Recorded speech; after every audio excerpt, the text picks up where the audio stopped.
በአንድ ወቅት አንድ ከያኒ እንዲህ ብሎ ነበር። ሕይወትን እኛ በመረጥነው መንገድ አናስኩዛትም፣ እሷ በመረጠችልን መንገድ እንጓዛለን እንጂ። ሕይወት በእኛ ምርጫ ብትሆን ሐዘንና መከራ ባልነበረ። የቪዳን የሕይወት ዕጣ ፈንታም እንዲህ ነበር።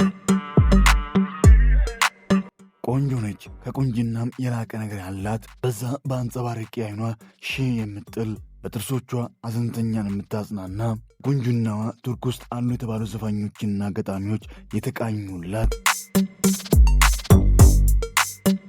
አንድ እርግጠኛ ሆኜ የምነግራችሁ ነገር ማንም ሰው እድሜዋን ገምቶ ማወቅ አይችልም። እናንተ የምትሆኑ እድሜዋን ስትሰሙ በጣም ትገረማላችሁ። እስኪ እኔ ከምነግራችሁ በፊት በታማኝነት ኮመንት ላይ ገብታችሁ እድሜዋን ገምቶ።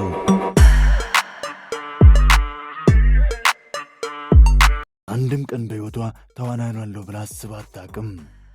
በግሩም ትወና ተመልካችን ያስነባች ያሳመነች፣ የሰማይን መልክ ይዞ ከሰማይ የነጻ የሚመስለው እሷ ብቻ የተሰጠ በሚመስለው እነዛ አይኖቿ ከሩቅ የሚጣሩ፣ ቁንጅናዋን ያዩ እሷን ቀርቦ የተዋወቋት ታዋቂም አዋቂም የሚባሉ ሰዎች ወደድኩሽ፣ አፈቀርኩሽ፣ አበርኩልሽ እያሉ ደጇን ይጠናሉ። እሷ ግን አይሞቃት አይበርዳት።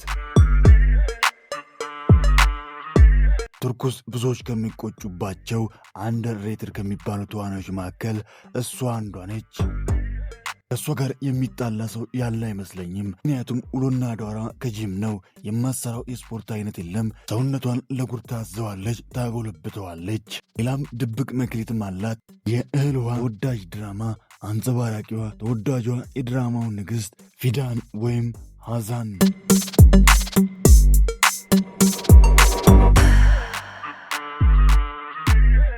ሰላም ውድ የቃና መሳጅ ቤተሰቦች እንዴት ናችሁ? እንዴት ቆያችሁልን? ዛሬ ደግሞ በእናንተው ጥያቄ መሰረት የተወዳጁ ድራማ የእህል ውሃ አንጸባራቂና ንግሥቷ ተዋናይ የቪዳን ግለ ታሪክ ይዤላችሁ መጥቻለሁ። ስለ ግል ሕይወቷ፣ ስለ ቤተሰቦቿ፣ ስንት ፍቅረኛ ነበራት፣ ምን ያክል ሥራዎችን ሰርታለች፣ እውነተኛ ማንነቷ፣ ስለ ሕይወት አጋጣሚዎቿ ሁሉንም ለእናንተ ለውድ ቤተሰቦቻችን እናደርሳለን። ከእናንተ የሚጠበቀው ይህንን ቪዲዮ ላይክ አድርጎ እስከ መጨረሻው መመልከት ብቻ ነው።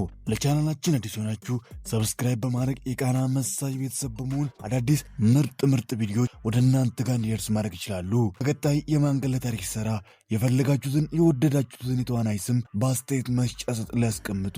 ከወዲሁ እስከ መጨረሻ ከኔ ጋር ስለምትቆዩ ከልብ እያመሰገንኩኝ መልካም ቆይታ ብያለሁ።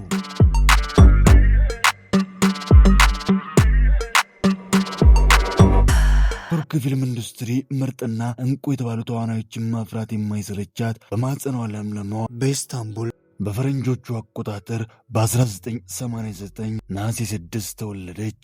መቼም አሁን ዕድሜዋን እያሰላችሁ መሆን አለበት። ብዙ አትልፉ።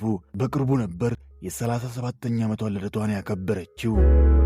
ፊዳን የመታወቂያ ስሟ ሐዛን አዲማን ሲሆን አባቷ ነበር ይህንን ስም ያወጣላት። 2 ታላላቅ ወንድሞችና አንድ ታናሽ እህት አላት።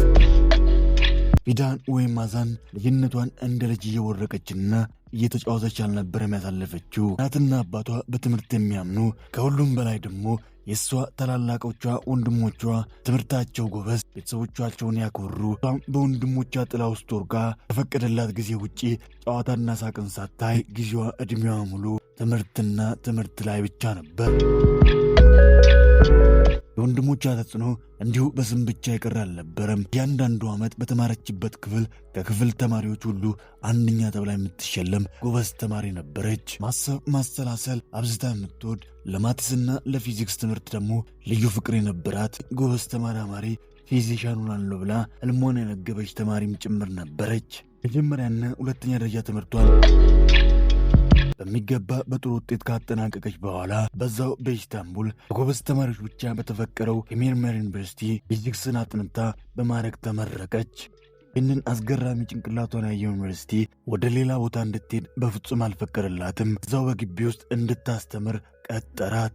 በመምህርነትና በምርምር ለ2 ዓመት ያክል በዛው ዩኒቨርሲቲ ካሳለፈች በኋላ ድንገት ከዕለታት በአንድ ቀን በዩኒቨርሲቲው በተዘጋጀ አንድ ዝግጅት ላይ አንድ ታዋቂ የተባለ የሙዚቃ ክሊፕ ዳይሬክተር ይመለከታታል።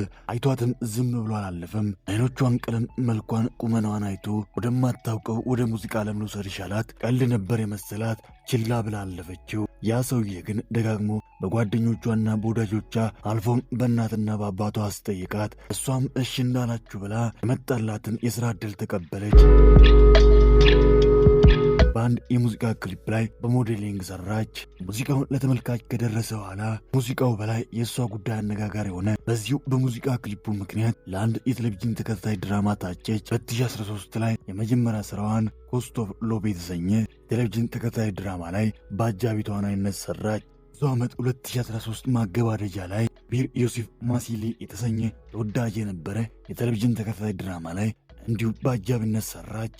2014 ጉኑል ሴሪላል ከ2016 እስከ 2018 ደግሞ ከፍ ባለ ስራ መጣች። አሊቢ ማዴኪ ዩኒዚ በጊዜው አነጋገር የነበረ ስራ ላይ እንደ ኢማኑላ ሰራች ጠለችና ከ2018 እስከ 2019 ደግሞ ለሀገራችን ለቃና ተመልካቾች ተወዳጅና ተናፋቂ ከሚባሉ ድራማዎች መካከል እንደ እናት ላይ ዳሪኖና ሰራች። 2021 ላይ ደግሞ ኡዛክ ስሪን ማሲል የተሰኘ ተወዳጅና ተናፋቂ የነበረ ስራ ላይ እንደ ኪባል በመሆን ግሩም የተባለ የትወና ብቃቷን አስመለከተች። 2022 ያንዚኩሩት እንደ ኩብሩት ከ2022 እስከ 2023 ደግሞ እስከ ዛሬ ከመጣችው የትወና አቅም ከፍ ባለ ሚና ምርጥ ብቃቷን ልታስመለክት ፊዳን የተሰኘች ገጸ ባህሪን ወክላ በአማርኛ ስያሜው እህልዋ ወይም በቱርከኛው ቶፍራክ ኤሊ ፊዳን በተሰኘው ተወዳጅ የቤተሰብ ድራማ ላይ ግሩም የተባለ የተወና አቅሟን አሳየች። መክሊቷን ለዓለም አስመለከተች። እውነት ነው፣ በቃ ህይወት አንዳንድ እንደዚህ ነች። እሷ ተመራማሪ ፊዚሻን ሆናለሁ ብላ ከልጅነቷ እያለመች አደገች። በመጨረሻም ግን ባልጠበቀችበት ዋለች ተዋናይ ሆና አረፈች። አንድም ቀን አንድም ደቂቃ ተዋናይ ልሆን እችላለሁ ብላ አስባ አታውቅም ነበር። ግን ህይወት እኛ በፈለግነው ሳይሆን እሷ በመራችበት ነው የምታደርሰው የሚባለው ነውና ዛሬ በትወና ህይወቷን እየኖረች ነው። ነገር ግን የማይደበቀውና ግልጽ የሆነው ነገር ርኩስ ከሚገኙ ተዋናዮች አንደርሬትድ ወይም የሚገባቸው ያክል ያልተነገረላቸው እንደ አቅማቸው ካልሰሩ ተዋናዮች መካከል እሷ አንዷ ነች። ለዚህ ነው በርካቶችም ዕድሜዋም እየሄደ ነው፣ መልኳ ሳይነጥፍ እንዲህ እንዳበራች ስራ መስራት አለባት እያሉ ይናገራሉ። የእግዚአብሔር ስራ ድንቅ ነው። እሷ ግን ዕድሜዋ በሄደ ቁጥር እንጅናዋ እንደ ወይን እየጣፈጠ ልጅ እየሆነች እየመጣች ያለ ይመስላል።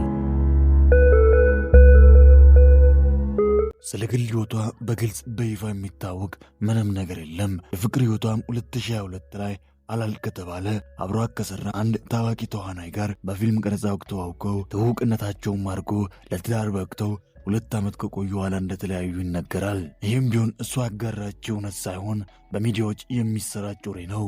ከሁሉም ግን የሚታመነውና እውነተኛው ነገር ዝናዋን የሰሙ ቆንጅናዋን የተመለከቱ በዓይኖቿ የተማረኩ ሁሉም አዋቂው አላዋቂው በቱርክ ፊልም ኢንዱስትሪ ውስጥ ያሉ እንዲሁም ታዋቂ ባለሀብት የሚባሉ በጠቅላላ እሷ ክራሻቸው ነች። በገንዘቡ የተማመነ ልቡን የተማመነ ዝናዬ ብቻ ይበቃኛል፣ እጅሻለሁ፣ አብረሽ እንድትሆኝ ይፈልጋለሁ የሚለው ስፍር ቁጥር የለውም። ድሮያን ወደድኩሽ አፈቀርኩሽ እየተባለች እሷ ግን ሙቀት ሳይሰማት ክብሯን ሴትነቷን ጠብቃ ዜር ያደላትን መልኳን መክሊቷን በገንዘብ በዝና ሳለውጥ መኖር ነው አቋሟ።